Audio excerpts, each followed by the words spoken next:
Assalamualaikum warahmatullahi wabarakatuh. Kami dari kelompok 2 terdiri dari Raisa Witri, Nabila Ramadhani, Ilham Ija, Kurnia Lestari, Nisara akan mempresentasikan tentang sistem pencernaan manusia. Manusia latar belakang proses pencernaan merupakan sesuatu proses yang memiliki organ-organ pencernaan dan kelenjar-kelenjar pencernaan. Sistem pencernaan berfungsi memecah bahan makanan menjadi sari-sari makanan yang siap diserap dalam tubuh. Agar makanan yang kita makan dapat diserap di usus halus. Dan makanan yang mengalami proses pencernaan di dalam tubuh adalah karbohidrat, protein, dan lemak.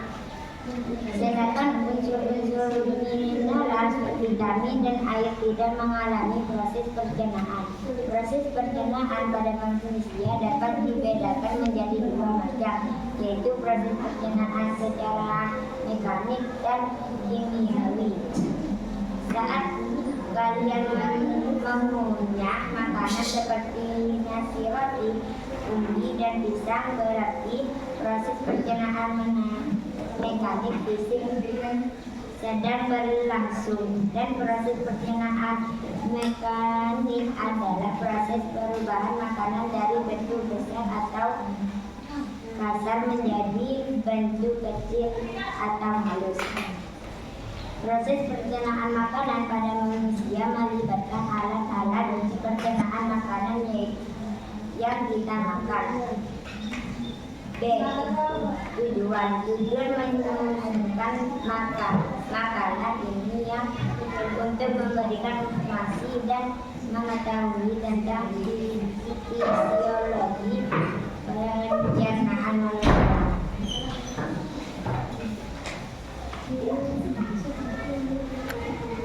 A. Pengertian. Sistem pencernaan adalah proses menerima makanan merupakan menjadi energi dan mengeluarkan sisa proses pertumbuhan.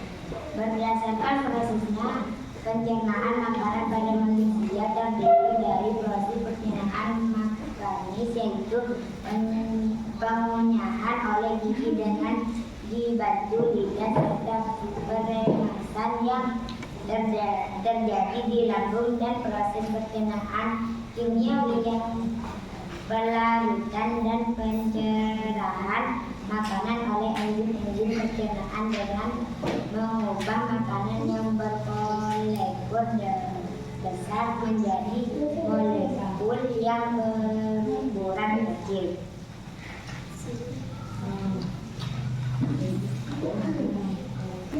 A. Bibir. Di sebelah luar mulut ditutupi oleh kulit dan di sebelah dalam ditutupi oleh selaput bibir atau mukosa. 1. Palatum. Terdiri atas dua bagian, yaitu palatum ulum atau palatum keras yang disusun atas tajuk-tajuk palatum dan sebelah depan tulang maksilaris dan lebih ke belakang dari dua tulang palatum. B.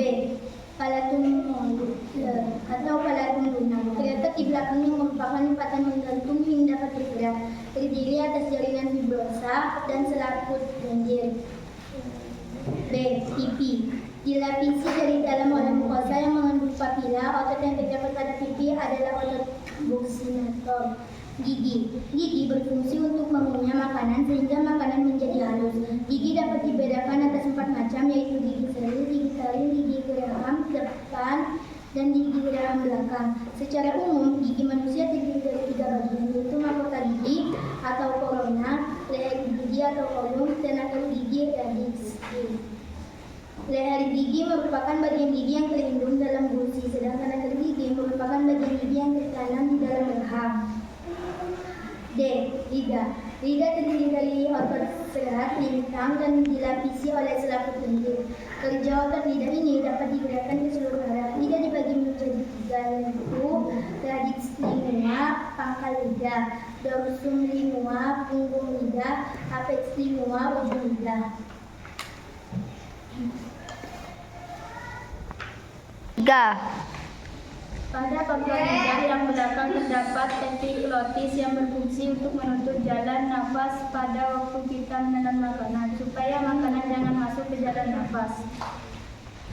Kelenjar ludah merupakan kelenjar yang mempunyai duktus yang bermakna duktus Wortoni dan duktus Etensoni. Kelenjar ludah ini ada dua, yakni kelenjar ludah bawah rahang, kelenjar submaxillaris yang terdapat di bawah tulang rahang atas pada bagian tengah. Kelenjar ludah bawah lidah, kelenjar sublingualis yang terdapat di sebelah depan di bawah lidah. Di bawah kelenjar ludah bawah rahang dan kelenjar ludah bawah lidah di antara lipatan bawah lidah bagian bawah dan lidah disebut frontula sublingualis serta secretionnya berupa kelenjar ludah saliva. Kelenjar ludah dalam rongga mulut ada tiga pasang, yaitu kelenjar glotis terletak di bawah telinga, kelenjar submandibulotis terletak di rahang bawah, kelenjar sublingualis terletak di bawah lidah.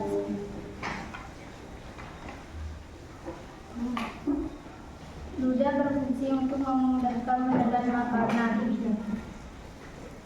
2. Faring merupakan organ yang menghubungkan rongga mulut dengan kerongkongan osofagus. Di dalam lengkung faring terdapat tonsil amandel, yaitu kumpulan kelenjar ludah yang banyak mengandung limfosit yang merupakan pertahanan terhadap infeksi. 3. Esofagus merupakan saluran yang menghubungkan tekak dengan lambung. Panjangnya sekitar 25 cm, mulai dari faring sampai pintu masuk kardiak di bawah lambung. Lapisan titik dari dalam keluar, lapisan selaput lendir mukosa, lapisan submukosa, lapisan otot melingkar sirkuler, dan lapisan otot memanjang longitudinal. Otot kerongkongan dapat berkontraksi secara bergelombang sehingga dapat mendorong makanan masuk ke dalam lambung. Gerak kerongkongan ini disebut gerak peristalis. 4. Lambung gaster. Lambung ventriculus merupakan kantung besar yang terletak di sebelah kiri rongga perut. Lambung sericula disebut perut besar atau kantung nasir. Lambung terdiri dari 3 bagian, yaitu bagian atas kardiak, bagian tengah yang membulat fundus, dan bagian bawah pilorus. Kardiak berdekatan dengan hati dan berhubungan dengan kerongkongan. Pilorus berhubungan langsung dengan usus 12 jari. Di bagian ujung kardia dan pilorus terdapat klep sphincter yang mengatur masuk dan keluarnya makanan ke dalam dari lambung. Dinding lambung terdiri dari otot yang tersusun melingkar, memanjang, dan menyerong. Otot-otot tersebut menyebabkan lambung berkontraksi. Akibatnya kontraksi otot lambung, makanan teratur dengan baik sehingga akan bercampur merata dengan getah lambung. Hal ini menyebabkan makanan di dalam lambung berbentuk seperti bubur. Getah lambung bersifat asam karena banyak mengandung asam lambung.